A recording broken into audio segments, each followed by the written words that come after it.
नमस्कार दोस्तों, आज हम पढ़ेंगे कक्षा 10वीं गणित का एक इम्पोर्टेंट टॉपिक जिसका नाम है यूक्लिड विभाजन एल्गोरिदम।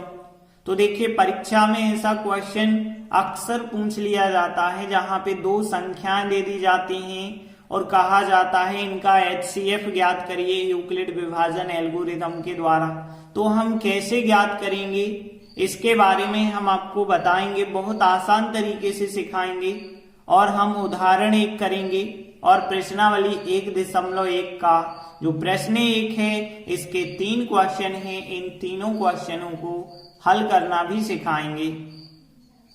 तो देखिए, सबसे पहले हम समझ लेते हैं यूक्लिड विभाजन एल्गोरिदम का प्रयोग हम कैसे करते हैं। तो ध्यान देना, यदि दो संख्याएं आपको A और B दी गई हैं, ध्यान देना दो संख्याएं A और B दी गई हैं जहां पे A संख्या बड़ी है B संख्या छोटी है, और यदि हम इसमें यूक्लिड विभाजन एल्गोरिदम लगाएंगे तो फिर क्या आएगा। देखिए, A बराबर B आएगा, यहाँ पे A बराबर B इंटू Q आएगा प्लस R आएगा। मतलब है A संख्या में हमने B से भाग दिया और भागफल आया है Q और शेषफल आया है R। इसे हम कहते हैं यूक्लिड विभाजन एल्गोरिदम या यूक्लिड विभाजन प्रमेयिका।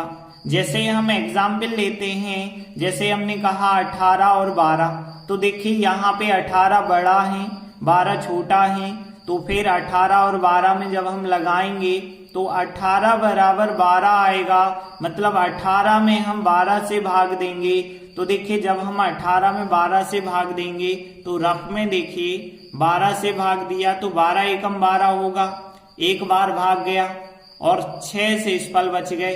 एक बार भाग गया है तो भागफल हो गया 1 और शेषफल कितने बचे हैं, 6 बचे हैं। तो फिर 18 बराबर हमने लिखा 12 एकम 12 और 6 18 ही हो जाएंगे। तो इसे हम कहते हैं यूक्लिड विभाजन एल्गोरिदम।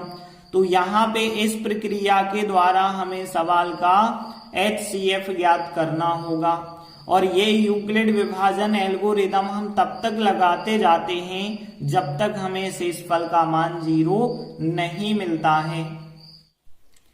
जैसे देखिए, उदाहरण एक है 4052 और 12576 का HCF ज्ञात करना है, और वो भी यूक्लिड विभाजन एल्गोरिदम का प्रयोग करके।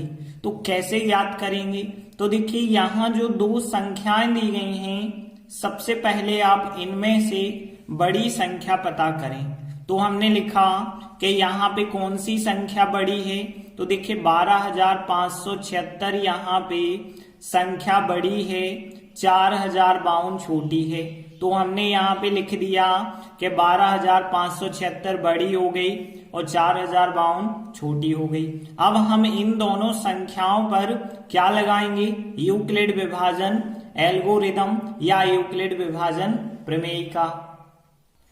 तो देखिए, हमने लिखा है इसलिए हम 12576 4052 पर यूक्लिड विभाजन प्रमेयिका लगाते हैं, या केवल यूक्लिड प्रमेयिका लगाते हैं, इतना बस लिख सकते हैं। अब जब हम लगाएंगे तब हमें क्या प्राप्त होगा। देखिए, 12576 संख्या बड़ी है, 4052 छोटी है, तो 4052 का हम भाग करेंगे 12576 में, कितना भागफल आएगा वो लिखेंगे और कितना शेषफल आएगा वो लिखेंगे। तो देखिए, रफ में हम भाग देते हैं 4052 का 12576 में, यहाँ पे 40, यहाँ पे 125, 40 का भाग 125 में लगभग 3 बार जाता है। तो यहाँ 4052 का हम 3 बार करेंगे तो फिर कितना आ जाएगा, 12156 आ जाएगा। और जब आप घटाएंगे तो यहाँ पे बचा होगा 420। तो देखिए, शेषफल आया 420 और भागफल कितना आया 3, तो यहाँ पे 3 बार भाग गया है और शेषफल कितना बचा है, 420 बचा है। अब देखिए, यहाँ शेषफल का मान 420 आया, 0 तो आया नहीं है, तो हमने यही बात लिखी कि शेषफल का मान 420 आया है, 0 के बराबर नहीं आया, और जब तक शेषफल 0 ना आ जाए तब तक आपको यूक्लिड प्रमेय का लगाते चलना है। तो अब हम दोबारा यूक्लिड विभाजन प्रमेय का लगाएंगे, लेकिन इस बार जो है अब हम 4052 पे लगाएंगे और 420 पे लगाएंगे। तो ध्यान रखना है कि जो भाजक था उस भाजक पे लगाना है और जो शेषफल था उस शेषफल पर लगाना है। तो इसलिए हम भाजक जो था 4052 और शेषफल 420 जो था, इन दोनों पर यूक्लिड प्रमेय का लगाते हैं। तब क्या प्राप्त होगा हमें? तो हमने लिखा कि जब हम यूक्लिड प्रमेय का लगाएंगे तो देखिए 4052 पे लगा रहे हैं, 4052 बड़ा है तो 4052 बराबर 420 छोटा है तो 420 का भाग करना होगा। अब 420 का भाग जब हम 4052 में देंगे तो देखिए रफ में देते हैं। देखिए यहाँ पे 42 देखें, यहाँ 405, तो 42 का 405 में यदि आप भाग देंगे तो देखो 42 का 10 बार में तो 420 होता, लेकिन 420 से कम है मतलब 9 बार जा रहा होगा। तो 9 बार आप करेंगे तो 420 का 9 बार गुणा करना होगा। तो फिर कितना आ जाएगा? यहाँ पे 3780 आ जाएगा और घटाएंगे तो शेषफल 272 बचा होगा। तो देखिए यहाँ पे कितनी बार भाग गया? 9 बार गया है और शेषफल कितना आ गया? 272। अब देखिए शेषफल फिर भी 0 नहीं आया तो हम क्या लिखेंगे कि चूंकि शेषफल का मान, चूंकि जो शेषफल आया है वो 272 आया है और वो अभी भी 0 के बराबर नहीं है। 272 आया है जो शेषफल वो 0 के बराबर नहीं है, मतलब हमें फिर से यूक्लिड प्रमेय का लगानी पड़ेगी। लेकिन अब हम जो है किस किस में लगाएंगे? 420 में और 272 में लगाएंगे। मतलब जो नया भाजक बना था उस नए भाजक में और नए शेषफल पर यूक्लिड प्रमेय का लगाएंगे। तो हमने लिखा इसलिए हम नए भाजक 420 और नए शेषफल 272 पर यूक्लिड प्रमेय का लगाते हैं। तब देखिए क्या मिलेगा हमें जब हम यूक्लिड प्रमेय का लगाएंगे 420 और 272 पे। 420 बड़ा है और 272 छोटा है, इसलिए हम 420 में 272 का भाग करेंगे। कितनी बार जाएगा? प्लस शेषफल कितना बचा होगा? तो देखिए रफ में देखिए 272 का 420 में भाग देना। यहाँ 27 हमने देखा, यहाँ 42, 27 एकम 27, 27 दूनी 54, 2 बार में तो ज्यादा हो जाएगा, एक बार ही भाग जाएगा। तो 272 का एक बार करेंगे 272 और फिर घटा देंगे तो 148 यहाँ शेषफल बच जाएगा। तो एक बार भाग गया है और 148 शेषफल बचा है। अब देखिए शेषफल जो 148 आ रहा वो 0 के बराबर तो नहीं आ रहा ना।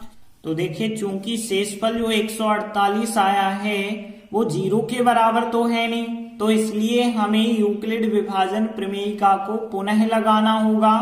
लेकिन इस बार हम लगाएंगे जो नया भाजक है और नया शेषफल है, इन दोनों पर लगाएंगे। तो देखिए हमने लिखा कि इसलिए हम नए भाजक 272 और नए शेषफल 148 पर यूक्लिड प्रमेयिका लगाते हैं। अब कैसे लगाएंगे? देखिए 272 बड़ा है, 148 छोटा है, तो यहाँ पे क्या प्राप्त होगा हमें? 272 बराबर, अब 148 का हम भाग करेंगे क्योंकि 148 छोटा है, तो 148 का भाग कितनी बार जाएगा प्लस शेषफल कितना बचा होगा। अब देखिए रफ में भाग करते हैं 148 का 272 में। यहाँ पे 14 देखिए, यहाँ पे 27, 14 दूनी 28 होगा, ज्यादा हो जाएगा, एक बार ही भाग जाएगा। तो 148 एकम 148 घटाएंगे 124 शेषफल बच जाएगा। तो देखिए भागफल आया 1, मतलब एक बार भाग गया है और शेषफल कितना बच गया है 124। अब देखिए शेषफल जो 124 बचा है ये 0 के बराबर तो है नहीं, तो हमने लिखा चूंकि शेषफल 124 0 के बराबर नहीं है, इसलिए हम नए भाजक और नए शेषफल इन दोनों पर यूक्लिड प्रमेयिका पुनः लगानी पड़ेगी। तो देखिए हमने लिखा इसलिए हम नए भाजक 148 और नए शेषफल 124 पर यूक्लिड प्रमेय का लगाते हैं। तब हमें क्या प्राप्त होगा, 148 बड़ा है 124 छोटा है, तो 148 बराबर 124। 124 का भाग करना होगा 148 में, कितनी बार भाग जाता है, तो देखिए 124 का भाग 148 में करेंगे तो यहाँ 12 यहाँ 14, 12 का 14 में एक बार ही जाएगा तो 124 एकम 124 होगा, और जब आप घटा देंगे तो शेषफल बच जाएगा 24। अब देखिए यहाँ पे एक बार भाग गया है और शेषफल कितना बच गया है, 24 बच गया है। अब जो 24 शेषफल बचा है ये भी तो 0 के बराबर नहीं है, तो हमने लिखा चूंकि शेषफल जो 24 बचा है वो 0 के बराबर नहीं है, इसलिए हमें नए भाजक और नए शेषफल पर यूक्लिड प्रमेय का पुनः लगानी होगी। तो हमने लिखा इसलिए हम नए भाजक 124 और नए शेषफल 24 पर यूक्लिड प्रमेय का लगाते हैं। अब देखिए 124 बड़ा है तो 124 बराबर 24 छोटा है, तो 24 का हम भाग करेंगे 124 में, कितनी बार भाग जाएगा प्लस शेषफल कितना बचा होगा। तो देखिए रफ में 24 का भाग 124 में देंगे, 24 पंचे 120 होता है, 5 बार भाग जाएगा, 4 शेषफल बचा होगा, तो 5 बार भाग गया है और 4 शेषफल बचा है। अभी भी जो 4 शेषफल बचा है वो 0 के बराबर तो है नहीं, तो देखिए हमने लिखा चूंकि शेषफल जो 4 है वो 0 के बराबर नहीं है, इसलिए हम नए भाजक 24 और नए शेषफल 4 पर यूक्लिड प्रमेय का पुनः लगाएंगे। तो देखिए हमने लिखा कि इसलिए हम नए भाजक 24 और नए शेषफल 4 पर यूक्लिड प्रमेय का लगाते हैं। देखिए 24 बड़ा है तो 24 बराबर 4 छोटा है, तो 4 का भाग करना होगा, 4 का भाग 24 में पता है 4 6 24, 6 बार जाता है, शेषफल कुछ नहीं बचता है 0। रफ में देखिए 4 का भाग 24 में 6 बार जाएगा, 4 6 24, घटाएंगे तो संख्या कट जाएंगी, शेषफल 0 माना जाएगा। अब देखिए शेषफल 0 यदि आ जाता है तो जो अंतिम भाजक होता है वही हमारा HCF कहलाता है। तो देखिए हमने लिखा यहाँ शेषफल 0 आ गया है और अंतिम भाजक क्या है, अंतिम भाजक 4 है।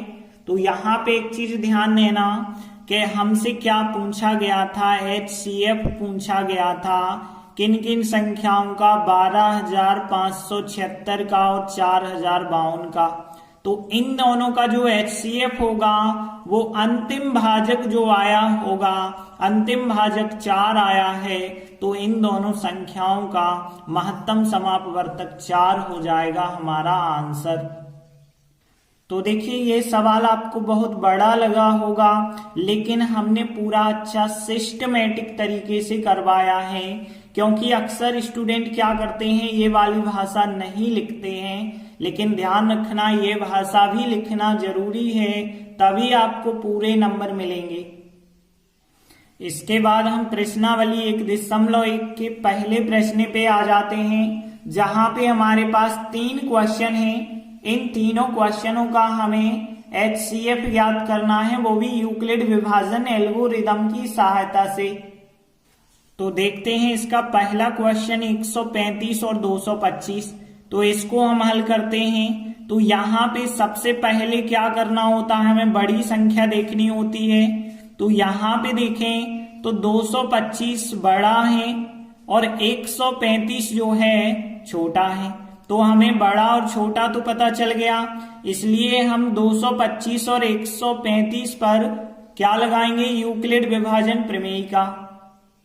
तो देखिए हमने लिखा है इसलिए हम 225 और 135 पर यूक्लिड प्रमेय का लगाते हैं। अब कैसे लगाई जाती है, तो हम लिखते हैं तब। तो देखिए यहाँ 225 बड़ा है तो 225 में हम भाग करते हैं, किसका भाग करेंगे, जो छोटी संख्या होगी 135 का। 135 का 225 में भाग करना है, कितनी बार भाग जाता है, प्लस शेषफल कितना बचता है वो हमें लिखना होगा।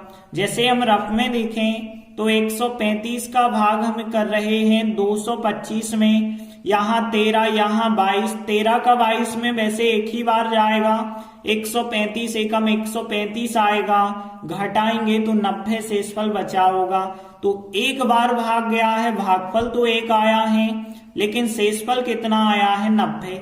अब देखिए शेषफल जो आया है वो 0 के बराबर तो आया नहीं है, तो देखिए हमने लिखा चूंकि शेषफल जो 90 आया वो 0 के बराबर नहीं आया है, इसलिए हम 135 और 90 मतलब जो भाजक था और जो शेषफल था इन दोनों के बीच जो है यूक्लिड प्रमेय का लगाएंगे।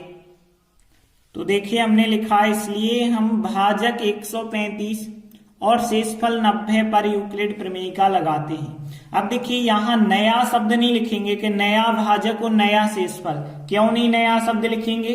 क्योंकि अभी पहली बार का ही भाजक है, पहली बार का ही शेषफल है। अब यदि दोबारा शेषफल आएगा तो वो नया शेषफल, दोबारा जो भाजक बनेगा वो नया भाजक बनेगा। तो यहाँ पे देखिए 135 को हमने केवल भाजक लिखा, इससे केवल शेषफल लिखा, और यदि हम इसमें यूक्लिड प्रमेय का लगाते हैं तब क्या प्राप्त होगा यहाँ पे?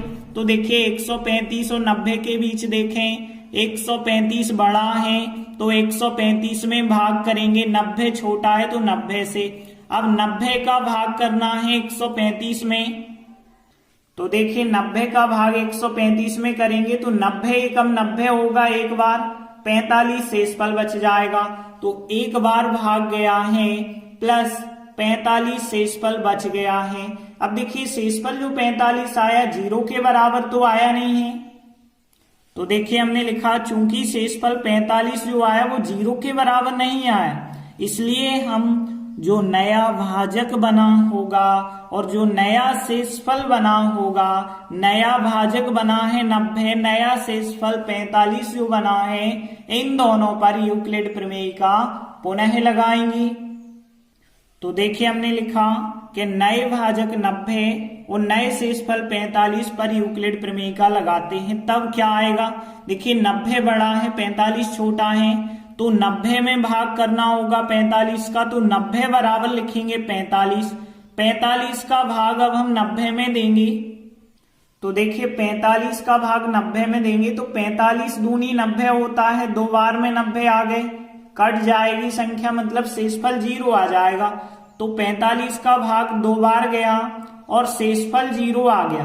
देखिए यहाँ पे शेषफल 0 आ गया है और अंतिम भाजक है 45, इसीलिए HCF क्या हो जाएगा 45।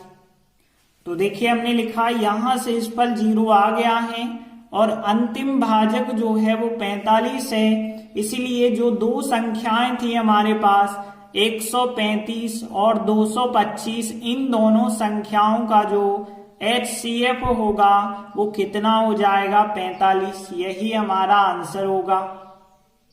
इसके बाद देखते हैं दूसरा 196 और 38,220। तो देखिए यहाँ पे 196 38,220, यहाँ पे बड़ी संख्या सबसे पहले तो हम बताते हैं, तो यहाँ 38,220 जो है बड़ी संख्या है और 196 छोटी संख्या है, इसलिए हम इन दोनों संख्याओं पर यूक्लिड प्रमेय का लगाएंगे। तो देखिए हमने लिखा है इसलिए हम 38,220 और 196 पर यूक्लिड प्रमेय का लगाते हैं। तब देखिए 38,220 यहाँ पे बड़ी संख्या है, 196 छोटी संख्या है, तो 196 का भाग हम करेंगे 38,220 में, कितनी बार भाग जाएगा गुणित करके लिखेंगे भागफल, और प्लस कितना बचा होगा वो शेषफल कहलाएगा। तो देखिए हम रफ में देखते हैं 196 का भाग 38,220 में कैसे देना है। देखिए यहाँ 19 19 दूनी 38, दो बार जाना चाहिए लेकिन दो बार में ज्यादा हो जाएगा। यहाँ पे दो बार में यदि आप करोगे तो 392 हो जाएंगे, जबकि 382 हो रहे हैं, तो यहाँ एक बार हमें देना पड़ेगा, तो 196 एकम 196 आएगा। और फिर आप घटाएंगे तो यहाँ पे 186 बच जाएंगे। उतारेंगे आप 2 और फिर देखेंगे तो यहाँ 19 यदि आप लें और यहाँ 186 लें तो 19 का भाग 186 में 9 बार जाएगा, क्योंकि 19 नम्मा 171 होता है, 10 बार में तो 190 ज्यादा हो जाएगा, तो 9 बार करेंगे तो 196 का गुणा यदि 9 बार करेंगे तो यहाँ 1764 आएगा। और जब आप घटाएंगे तो यहाँ 98 बचे होंगे, एक 0 और उतार लेंगे। अब देखिए 19 और यहाँ पे देखिए 98, 19 पौने 95, 5 बार जाना चाहिए, तो 5 बार जब आप करेंगे 196 का 5 बार तो 980 आ जाएंगे, और घटाएंगे तो संख्याएं कट जाएंगी, शेषफल 0 आ जाएगा।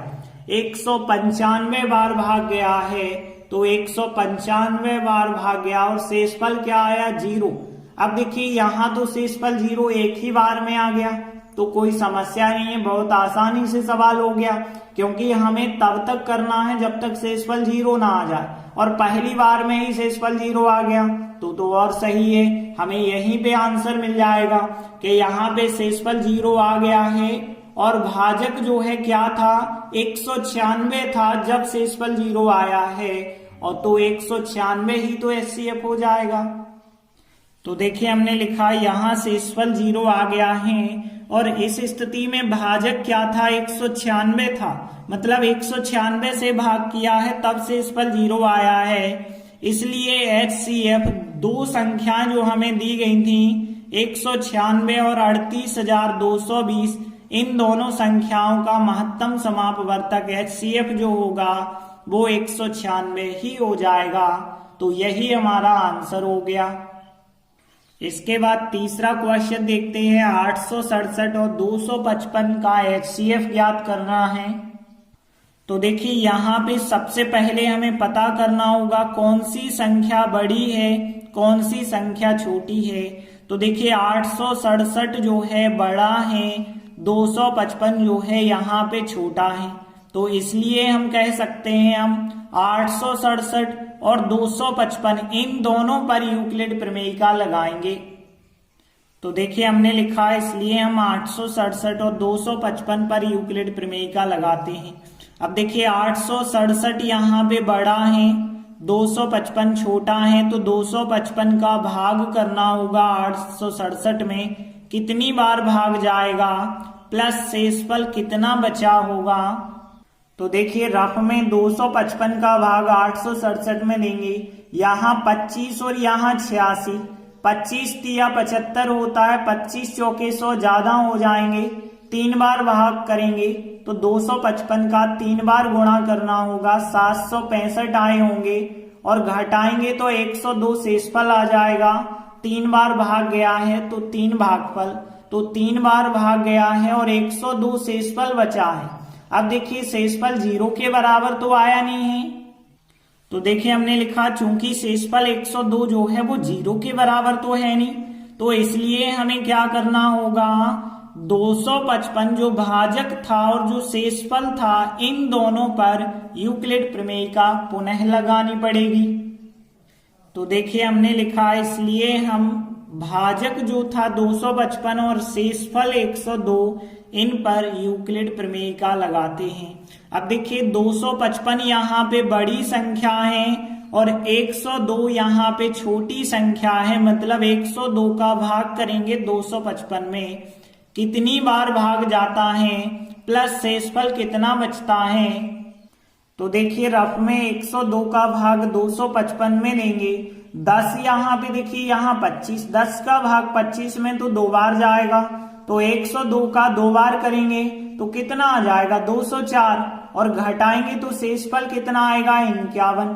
देखिए 2 बार भाग गया है और शेषफल कितना आ गया 51। अब शेषफल 51 जो आया 0 के बराबर तो आया नहीं है, तो देखिए हमने लिखा चूंकि शेषफल जो 51 है वो 0 के बराबर तो है नहीं, इसलिए हम इस नए भाजक और नए शेषफल पर यूक्लिड प्रमेयिका पुनः लगाएंगे। तो देखिए हमने लिखा, इसलिए हम नए भाजक 102 और नए शेषफल 51 पर यूक्लिड प्रमेयिका लगाते हैं। अब देखिए 102 यहाँ पे बड़ा है तो 102 बराबर 51 लिखेंगे, मतलब 51 का भाग 102 में देना पड़ेगा। कितनी बार भाग जाएगा और शेषफल कितना बचा होगा? तो रफ में देखिए 51 का भाग 102 में देंगे तो 51 दूनी 102 होता है, 2 बार ही भाग जाएगा, बाकी सब संख्याएं कट जाएंगी, मतलब शेषफल 0। तो 2 बार भाग गया है और शेषफल 0 आ चुका है। तो हमने आपको बताया था कि यदि शेषफल 0 आ जाए तो आपको उस स्थिति में भाजक ढूंढना है। अंतिम भाजक क्या होता है? वही हमारा HCF होता है। तो देखिए यहाँ शेषफल 0 आ गया है और इस स्थिति में भाजक क्या है? 51 है। इसलिए HCF किन किन संख्याओं का? 867 और 255, इन दोनों संख्याओं का जो HCF होगा वो 51 हो जाएगा हमारा आंसर। तो इस प्रकार से प्रश्नावली के तीनों सवाल कंप्लीट हुए। हम आशा करते हैं कि यूक्लिड विभाजन प्रमेयिका के द्वारा HCF कैसे निकालना है आपको बहुत अच्छे से समझ आ गया होगा।